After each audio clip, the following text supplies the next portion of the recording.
ഞാൻ parliament election കഴിഞ്ഞ് അറിയുന്ന കാര്യം ഒരു കാര്യം കേട്ടാ ഉടനെ കയറി പറയാൻ പാടില്ലല്ലോ. നിങ്ങൾ തെളിവുകൾ ചോദിക്കില്ലേ?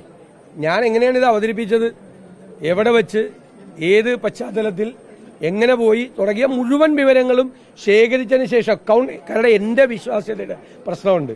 എനിക്ക് പലരും പറയുന്നത് പോലെ അവിടെ നിന്നും ഇവിടെ നിന്നും കേൾക്കുന്ന കാര്യം എടുത്ത് പറയാൻ പറ്റുമോ? ഞാൻ തന്നെയല്ലേ പറഞ്ഞത്. ഞാൻ പാർട്ടിയിലെ വേറെ ആരെയല്ല ചുമതലപ്പെടുത്തിയത്, നേരിട്ട് പറഞ്ഞു. 100% ബോധ്യമുള്ളതുകൊണ്ട്. എന്നിട്ട് RSS നേതാക്കൾ ആദ്യം മാധ്യമങ്ങളോട് പറഞ്ഞു, ഈ ഹൊസബല എന്ന് പറയുന്ന ആൾ 3 കൊല്ലത്തിന് ഇടയിൽ തൃശ്ശൂർ വന്നിട്ടില്ല എന്ന് പറഞ്ഞു. അപ്പോൾ മാധ്യമപ്രവർത്തകർ എന്നോട് ചോദിച്ചപ്പോൾ ഞാൻ പറഞ്ഞു ഉറപ്പായി വന്നിട്ടുണ്ട്, ധൈര്യം ഉണ്ടെങ്കിൽ അവരൊരു സ്റ്റേറ്റ്മെന്റ് ആയിട്ട് കൊടുക്കാൻ പറയാം. 3 പ്രാവശ്യം അദ്ദേഹം കൊല്ലത്തിനിടയിൽ വന്നിട്ടില്ല. അപ്പോൾ അവർ സ്റ്റേറ്റ്മെന്റ് കൊടുത്തില്ല. അതിനുശേഷം അവരുടെ പ്രാന്തകാര്യവാഹ ഏതൊരു ഭാരവാഹി ഇങ്ങനൊരു സംഭവം ഇയാളുണ്ടായിരുന്നു, പക്ഷേ അഡീഷണൽ DGP ആയിട്ട് സംസാരിച്ചിട്ടില്ല എന്ന് പറഞ്ഞു ഇല്ലേ. പിന്നെ അതിൻ്റെ ഇടയിൽ BJP പ്രസിഡന്റ് വന്നിട്ട് ഉണ്ടയില്ല വെടിയാണ്, ഇങ്ങനൊരു സംഭവം ഇല്ല, നിഷേധിച്ചു. ഇതെല്ലാം നടന്നു.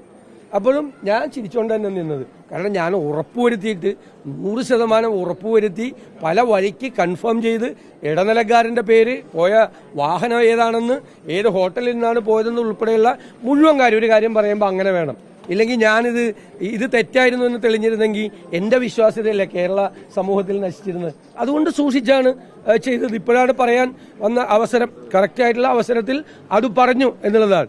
ഇന്നലെ വേറെ ആരോ പറഞ്ഞു എന്താണ് തൃശ്ശൂർ പൂരം കലക്കാൻ ഈ കഴിഞ്ഞ വർഷമാണ്. ഞാൻ പറഞ്ഞിട്ടില്ലല്ലോ തൃശ്ശൂർ പൂരം കലക്കാനാണ് ഇവർ തമ്മിൽ കണ്ടതെന്ന്. ഇവർ തമ്മിൽ കണ്ടപ്പോൾ BJPയുടെ ഏറ്റവും വലിയ ആഗ്രഹം എന്താ, സംഘപരിവാറിന്റെ കേരളത്തിൽ ഒരു അക്കൗണ്ട് ഓപ്പൺ ചെയ്യണം അല്ലേ.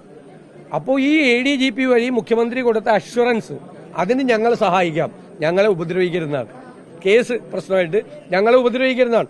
അതിന്റെ തുടർച്ചയാണ് പൂരം കലക്കിയത്. അല്ലാതെ പൂരം കലക്കാൻ ഗൂഢാലോചന നടത്തിയാണെന്ന് ഞാൻ പറഞ്ഞിട്ടില്ല. ഞാൻ പറയാത്ത കാര്യം എൻ്റെ നാവിൽ വെക്കരുത്. നിങ്ങളുടെ കയ്യിലെല്ലാം റെക്കോർഡുണ്ട്. ഞാൻ തുടങ്ങിയപ്പോൾ പറഞ്ഞു. പിന്നെ പൂരം കലക്കിയ കാര്യമായിട്ട് പറഞ്ഞത് ഗവൺമെന്റും പാർട്ടിയും എല്ലാം പ്രതിരോധത്തിൽ ആയി പറഞ്ഞത് ഈ കമ്മീഷണറാണ് കുഴപ്പമുണ്ടാക്കിയത്. കമ്മീഷണർ അഴിഞ്ഞാടി. അവിടെ കമ്മീഷണറെ ഞങ്ങൾ നീക്കിയെന്നാണ് പറഞ്ഞത്. ഈ കമ്മീഷണർ അഴിഞ്ഞാടുമ്പോൾ ഈ ADGP തൃശ്ശൂർ പട്ടണത്തിലുണ്ട്. അയാളല്ലേ ഏറ്റവും വലിയ ഉന്നത ഉദ്യോഗസ്ഥൻ, പോലീസ് ഹൈറാർക്കിയിലെ ഏറ്റവും വലിയ ആള്. ഇത്രയും കുഴപ്പമെന്ന് പറഞ്ഞിട്ട് അങ്ങനെ അവിടെ പോകണ്ടേ? അല്ലെങ്കിൽ ഒരു ഫോൺ വിളിച്ച് എന്താണോ താൻ ചെയ്യുന്നതെന്ന് കമ്മീഷണറോട് ചോദിക്കണ്ടേ? ചെയ്തില്ല. കാരണം പൂരം കലക്കുക എന്നുള്ളത് CPMന്റെയും BJPയുടെയും പോലീസിന്റെ, CPMന്റെയും BJPയുടെയും പ്ലാനായിരുന്നു. അത് പോലീസ് വഴി നടപ്പാക്കി. അതുകൊണ്ടാണ് ഞാൻ BJPക്കാരോട് ചോദിച്ചത്, എന്താ വിശ്വാസം, ആചാരം, ഹിന്ദു എന്നൊക്കെ പറയുന്ന ആളുകൾ ഉത്സവം കലക്കാൻ വേണ്ടി കൂട്ടുനിന്നിരിക്കുകയാണ്, ജയിക്കാൻ വേണ്ടിയിട്ട്. ഇവരൊക്കെയാണ് ഹിന്ദുക്കളെ കബളിപ്പിക്കുകയല്ലേ ഇവർ, ഹിന്ദുക്കളെ കബളിപ്പിക്കുകയാണ് ഇവർ. ഉത്സവം കലക്കാൻ, പൂരം എന്ന് പറഞ്ഞ ഉത്സവം എത്രയും അമ്പലങ്ങളിലെ ഉത്സവമാണ്, അവിടുത്തെ ഏറ്റവും പ്രധാനപ്പെട്ട ക്ഷേത്രങ്ങളുടെ വൈകാരികമായൊരു കാര്യമാണ്.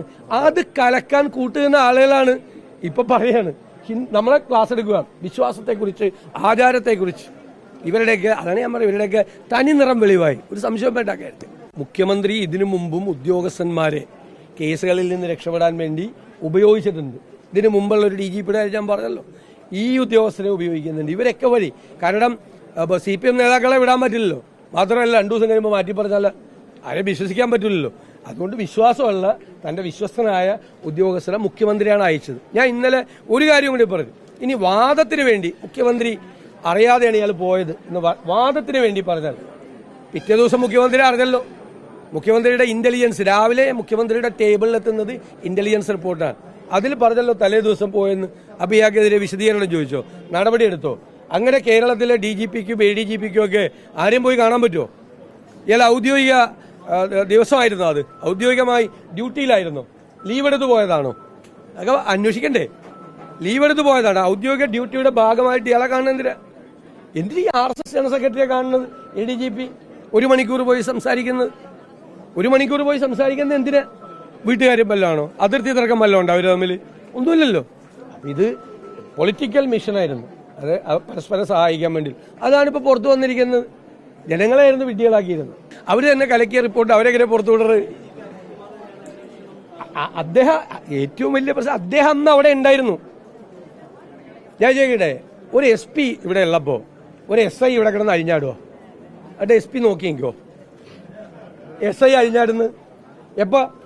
മഠത്തിൽ വരവിന്റെ സമയം രാവിലെ 11 മണി മുതൽ പിറ്റേ ദിവസം 7 വരെയാണ് കമ്മീഷണർ അഴിഞ്ഞാടിയത്. ആ സമയത്തല്ല ഇദ്ദേഹം അവിടെ ഉണ്ടായിരുന്നു. പിന്നെ ഈ മുഖ്യമന്ത്രി ഉറങ്ങുമല്ലായിരുന്നു എല്ലാ സമയത്തൊന്നും, പകലും രാത്രിയൊന്നും. അദ്ദേഹത്തിന് അറിവ് കിട്ടിയില്ലേ? ഇവിടെ ഒരു കമ്മീഷണർ അഴിഞ്ഞാടുകയാണ്, പൂരം കലക്കുകയാണ്. അത് മുഖ്യമന്ത്രി വിളിക്കണ്ടേ കമ്മീഷണറെ? ഇല്ലല്ലോ.